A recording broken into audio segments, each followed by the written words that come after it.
سلامونه ملګرو، دا د پیرکي بولاني نه پوهېږم تاسو ورته څه وایي، دا پخوم. دا وګورئ،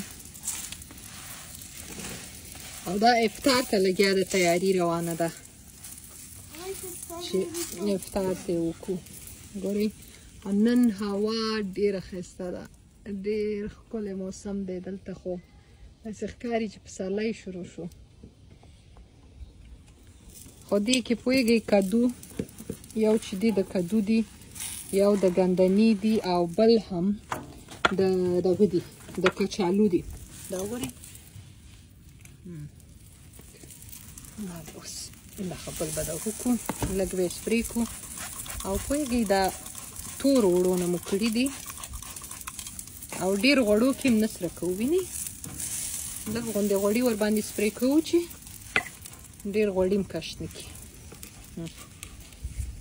دا دی. نو راځئ که روژه ماتي ته اراده لرئ، راځئ له خیره افطار ته.